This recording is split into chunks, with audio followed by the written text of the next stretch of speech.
To my educational channel విద్యా ఉద్యోగ సమాచారానికి స్వాగతం. కాంపిటేటివ్ ఎగ్జామ్స్ ముఖ్యంగా టీఎస్పీఎస్సీ కావచ్చు, డిఎస్సి కావచ్చు, ఇతర యూపీఎస్సీ లాంటి ఎగ్జామ్స్, ఆల్ కాంపిటేటివ్ ఎగ్జామ్స్కి ఇండియన్ హిస్టరీ అనేది చాలా ముఖ్యమైనటువంటి సబ్జెక్ట్ అండి. ఎందుకంటే ప్రతి పోటీ పరీక్షలో మీకు ఇండియన్ హిస్టరీ మెజారిటీ క్వశ్చన్స్ మీకు కనిపిస్తాయి. సో ఇండియన్ హిస్టరీకి సంబంధించి ముఖ్యమైనటువంటి కొన్ని క్వశ్చన్స్ ప్రతి చాప్టర్ నుండి వెరీ ఇంపార్టెంట్ బిట్స్ రిపీటెడ్గా అడుగుతున్నటువంటి ప్రశ్నలు అయితే ఈ వీడియోస్లో డిస్కస్ చేయబోతున్నాను. ఈ ఛానల్ని సబ్స్క్రైబ్ చేయండి. ఇలాంటి అప్డేటెడ్ వీడియోస్ అయితే మీకు మీ పోటీ పరీక్షలో సక్సెస్ సాధించడానికి చాలా ఉపయోగపడతాయి. వాట్సాప్ గ్రూప్ లింక్ కూడా నేను ప్రొవైడ్ చేశాను కామెంట్ సెక్షన్లో. మీరు అక్కడ నుంచి కూడా వాట్సాప్ గ్రూప్లో జాయిన్ కండి. ఇంపార్టెంట్ ఏమైనా ఉంటే అప్లోడ్ చేస్తాను. సో ఇవాళ మనము సింధు నాగరికత, భారతదేశంలో మొట్టమొదటి పట్టణ నాగరికత, చాలా డెవలప్డ్ సివిలైజేషన్గా మనం చెప్పుకుంటున్నాం. మీకు అలాంటి ఒక నాగరికత భారతదేశంలో ఉంది అనే విషయము 1921 వరకు 1921 వరకు అయితే మనకు తెలియదు. 1921లో ఆర్కియలాజికల్ సర్వే ఆఫ్ ఇండియా, దీన్నే మనం ఏఎస్ఐ అంటాము. 1861లో మీకు ఆర్కియోలాజికల్ సర్వే ఆఫ్ ఇండియాను భారతదేశంలో స్థాపించడం జరిగింది. మరి 1921లో ఈ ఆర్కియోలాజికల్ సర్వే ఆఫ్ ఇండియాకి డైరెక్టర్గా ఉన్న సర్ జాన్ మార్షల్ నేతృత్వంలో అక్కడ తవ్వకాలు జరిగాయి. అలా మీకు మొట్టమొదట హరప్ప అనే ఒక పట్టణాన్ని వెలికి తీయడం జరిగింది. ఆ తర్వాతే ప్రపంచానికి భారతదేశంలో ఒక సువిశాలమైన నాగరికత వర్ధిల్లింది. క్రీస్తుకు పూర్వం 3000 సంవత్సరాల నుంచి ఇది మొదలయ్యింది అనే విషయాన్ని అయితే మనకి తెలియజేశారు. సో దానికి సంబంధించి ఆ నాగరికత విశిష్ట లక్షణాలు, ఆ నాగరికత ఆవిర్భావము, ఆ నాగరికత ప్రత్యేకతలు చాలా ఉన్నాయి. ఇంపార్టెంట్ బిట్స్ మాత్రమే ఇక్కడ నేను డిస్కస్ చేస్తాను.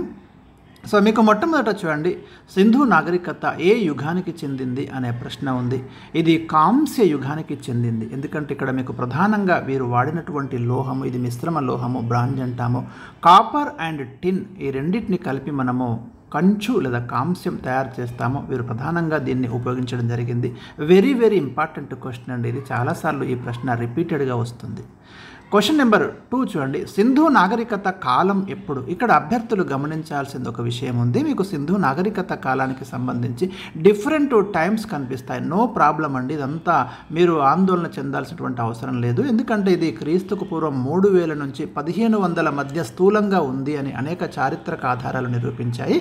కానీ ఇది ఒక మెచ్యూరిటీ స్టేజ్ లేదా ఉన్నత దశలో ఉన్నటువంటి పీరియడ్గా మాత్రం మనము క్రీస్తుకు పూర్వం 2500 నుంచి 1750 మధ్య ఇది చాలా ఉన్నత స్థాయిలో ఉంది అనే విషయము స్పష్టం చేయడం జరిగింది. ఇది గతంలో కూడా ప్రశ్న ఉంది, ఇదే డిజిట్స్ కూడా రావడం జరిగింది. కాబట్టి ఇది మీరు గుర్తుంచుకోండి. ఇదే నేను ఇక్కడ ఇచ్చాను. కార్బన్ డేటింగ్ మెథడ్ అని ఉంటుందండి. మీకు పురాతన శిలాజాల వయస్సును లెక్కించడానికి సైన్స్లో వాడేటటువంటి మెథడ్ని మనము కార్బన్ డేటింగ్ పద్ధతి అంటాము. దీన్ని అమెరికాకు చెందిన లిబ్బీ అనే సైంటిస్ట్ కనుక్కున్నాడు. ఈ కార్బన్ డేటింగ్ మెథడ్ను కూడా ఉపయోగించి సింధు నాగరికత కాలాన్ని స్థూలంగా నిర్ధారించడం అనేది జరిగింది. క్వశ్చన్ నెంబర్ 3 చూడండి, సింధు నాగరికతకు సంబంధించి ఏ నగరాన్ని మొట్టమొదట గుర్తించారు? ఇది number of times repeated question.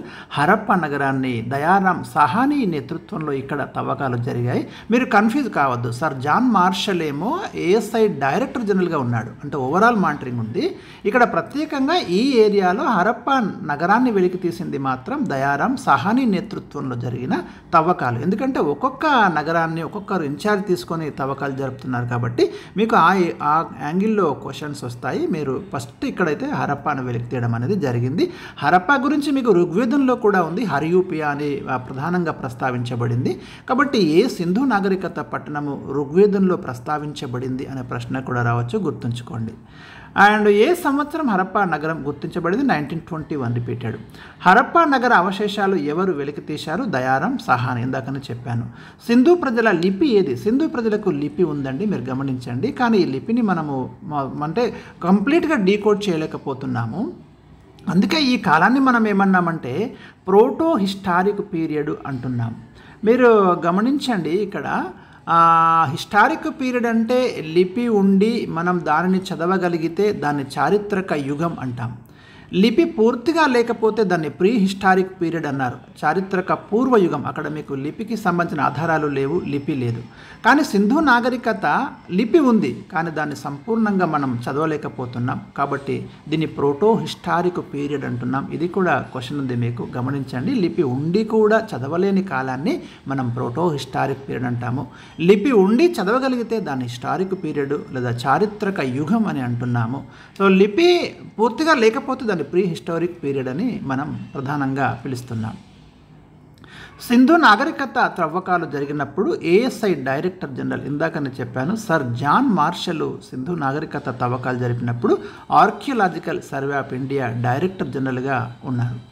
Sindhu ప్రజలు ఎవరితో వ్యాపార సంబంధాలు కలిగి ఉన్నారనే ప్రశ్న ఉంది. మెసపుటోమియా ప్రజలండి. ముఖ్యంగా మెసపుటోమియా అంటే మీకు ఇరాక్ ప్రాంతం, నేడు ఏదైతే మనం ఇరాక్గా పేర్కొంటున్నామో దాన్ని ఆ కాలంలో మెసపుటోమియా అని పిలిచేవాళ్ళు. ఆ ప్రాంతంతో దీన్ని మనం సుమేరియన్ నాగరికత అంటాం.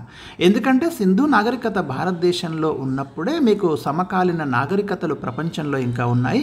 ఈజిప్ట్ నాగరికత అదే కాలంలో ఉంది, వర్ధిల్లింది. చైనా నాగరికత మీకు హొయాంగ్ హో ప్రాంతంలో చైనా నాగరికత ఉంది. మెసపుటోమియా నాగరికత ఇరాక్ ప్రాంతంలో మెసపుటోమియా నాగరికత ఉంది. కానీ సింధు ప్రజలకు మెసపుటోమియా వారితో మాత్రమే వ్యాపార సంబంధాలు ఉన్నాయి అని మీరు గుర్తుంచుకోండి. ఇరాక్ ప్రాంతాన్ని పూర్వం ఏ పేరుతో పిలిచేవారు చెప్పాను, మెసపుటోమియా అని పిలిచేవారు. మెసపుటోమియా అంటే 2 నదుల మధ్య ప్రాంతం అనే అర్థం ఉందండి. యూప్రటిస్ అండ్ టైగ్రీస్ మధ్య మీకు ఈ ప్రాంతం అనేది, నాగరికత అనేది కనిపిస్తుంది. సింధు ప్రజలు పూజించిన దేవత ఎవరు అనే ప్రశ్న ఉంది. Very important question. ఆ స్త్రీ దేవత అమ్మ తల్లిని వారు ప్రధానంగా ఆరాధించారు. పురుష దైవం విషయంకి వచ్చేసరికి పశుపతినాథుడు, పశుపతిని మీరు ప్రధానంగా పురుష దైవం అని మనం ప్రధానంగా పిలుస్తున్నాం. ఈ రెండైతే మీరు గుర్తుంచుకోండి. ఇక ఆర్కియలాజికల్ సర్వే ఆఫ్ ఇండియా ఎప్పుడు ఏర్పాటు చేశారన్నాడు, 1861లో దీన్ని ఏర్పాటు చేశారు, బ్రిటిష్ వారి కాలంలోనే. దీని మొట్టమొదటి డైరెక్టర్ జనరల్ అలెగ్జాండర్ కన్నింగ్హామ్ అని గుర్తుంచుకోండి. సిటీ ఆఫ్ గ్రానరీస్ అని ఏ నగరాన్ని పిలుస్తారు అంటే ధాన్యాగారాలు. మీకు హరప్పాలో చూస్తే అనేక చిన్న చిన్న ధాన్యాగారాలు బయలుపడ్డాయి, కాబట్టి సిటీ ఆఫ్ గ్రానరీస్ అంటారు దీన్ని. మీకు మొహంజోదారోలోనేమో అతిపెద్ద ధాన్యాగారం బయలుపడింది. రెండింటికి తేడా చూడండి. ఇక్కడ చిన్న చిన్న ధాన్యాగారాలు 2 వరుసలలో మీకు కనిపిస్తాయి, కానీ మొహంజోదారోలో అతిపెద్ద ధాన్యాగారము మీకు బయలుపడింది. ఇక్కడ ప్రశ్న వస్తుంది. సింధీ భాషలో మొహంజోదారో అనగా అర్థం ఏమిటి? ఇది number of times repeated question. మృతుల దిబ్బ అని అర్థం అండి. ఇక్కడ రాశాను ఆల్రెడీ నేను. నెక్స్ట్, మొహంజోదారోలో దొరికిన పశుపతి మహాదేవుని ప్రతిమ చుట్టూ ఏ జంతువులు ఉన్నాయి? ఇది కూడా చాలాసార్లు ప్రశ్న ఉంది. పులి, ఏనుగు, ఖడ్గమృగం, దున్నపోతు, ఈ 4 జంతువులు ఉన్నాయి. పశుపతి నాథుని పాదాల దగ్గర 2 జింకలు ఉన్నాయి. గుర్తుంచుకోండి, చాలా చాలా ఇంపార్టెంట్ ఈ బిట్టు. లేనిదేది ఉన్నదేది అనే ప్రశ్న గతంలో మీకు ఎస్ఐ ఎగ్జామ్లో కానివ్వండి చాలాసార్లు క్వశ్చన్ ఉంది. ఇక నాట్యగత్తె కాంస్య విగ్రహం, ఒక బ్రాంజ్ స్టాచ్యూ మీకు ఇక్కడ మీకు కనిపిస్తుంది. ఒక విగ్రహం మీకు దొరికింది. ఏ పట్టణంలో అంటే మొహంజోదారోలో దొరికిందండి. ఇది కూడా వెరీ ఇంపార్టెంట్ బిట్టే.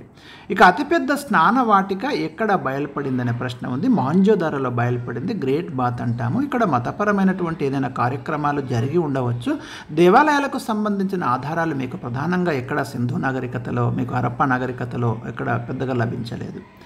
కోటగోడ నిర్మాణం లేని నాగరికత పట్టణం ఏది? దాదాపు అన్ని నగరాలకి కోట చుట్టూ ప్రాకారాలు ఉన్నాయి, కానీ చన్హోదారోలో మీకు అలాంటిది కనిపించదు. కాబట్టి ఇది డిఫరెంట్, కాబట్టి డిఫరెంట్గా ఉన్నాయి, ఖచ్చితంగా ప్రశ్నలు వస్తాయి. భూమిని దున్నిన ఆధారాలు ఎక్కడ కనిపిస్తున్నాయి? కాలిబంగన్ అండి. ఇక్కడ భూమిని దున్నిన ఆధారాలు ప్రధానంగా మీకు కనిపిస్తున్నాయి. రాజస్థాన్లో ఈ ప్లేస్ని అయితే మనం ఐడెంటిఫై చేయడం జరిగింది. కాలిబంగన్ అంటే నల్ల గాజులు అనే అర్థం కూడా ఉంది. ఈ ప్రశ్న కూడా మనకి గతంలో ప్రీవియస్ క్వశ్చన్గా ఉంది, మీరు గమనించండి. Very very important Kalibangan. UNESCO గుర్తింపు పొందిన సింధు నాగరికత పట్టణం ఏది? ధోలవీరా అండి. ఇది గుజరాత్లో ఉంది. యునెస్కో ఈ పట్టణాన్ని ప్రపంచ వారసత్వ సంపద జాబితాలో చేర్చడం జరిగింది. Very very important Indus civilization city ఇది. ధోలవీరా గుజరాత్లో ఉంది, గుర్తుంచుకోండి. సింధు ప్రజల ముఖ్య రేవు పట్టణం లోథాల్ అండి. వీరి విదేశీ వాణిజ్యానికి అంటే మెసపుటోమియాతో వాణిజ్యానికి కావచ్చు మీకు ఈ ప్రధానంగా ఉన్నటువంటి రేవు పట్టణం అయితే లోథాల్ అని మనం గమనించాలి. లోథాల్ కూడా మీకు గుజరాత్లో ఉంది. వరిని పండించిన ఆధారాలు ఎక్కడ లభ్యమయ్యాయంటే లోథాల్లో లభ్యమయ్యాయి. అదేవిధంగా మీకు రంగపూర్లో కూడా కొన్ని ఆధారాలు అయితే లభించాయి. సింధు నాగరికతలో రహదారుల నిర్మాణం ఎలా ఉంది? గ్రిడ్ పద్ధతిలో మీకు రహదారుల నిర్మాణం కనిపిస్తుందండి. ప్రధానంగా మీకు పైనుంచి చూస్తే ఒక చెస్ బోర్డ్ లాగా కనిపిస్తాయి వీధులన్నీ కూడా. చాలా స్ట్రక్చర్డ్ రోడ్లు మీకు చాలా అంటే ఒక పట్టణ ప్రణాళిక అద్భుతమైనటువంటి పట్టణ ప్రణాళిక, భూగర్భ డ్రైనేజీ సిస్టము ప్రధానమైనటువంటి విశిష్ట లక్షణాలుగా మనం ఇక్కడ పేర్కొనవచ్చు ఈ నాగరికతకు సంబంధించి. క్వశ్చన్ నెంబర్ 24, సింధు ప్రజల నిర్మాణానికి ఏ ఇటుకలను ఉపయోగించారని ఇక్కడ క్వశ్చన్ ఉందండి. కాల్చిన ఇటుకలు అయితే వీరు ప్రధానంగా వాడడం జరిగింది. ఇది కూడా మీకు ప్రశ్న ఉంది. క్వశ్చన్ నెంబర్ 25, సింధు నాగరికత కాలంలో వారి యొక్క ప్రధాన పంటలు ఏవి అనేది ఉందండి. ఇక్కడ గోధుమ అండ్ బార్లీ వారి యొక్క ప్రధానమైనటువంటి పంటలు. ఇక ప్రపంచంలో మొట్టమొదటిసారిగా పత్తిని పండించింది కూడా వీరే అని చారిత్రక ఆధారాలు అయితే మనకు తెలియజేస్తున్నాయి.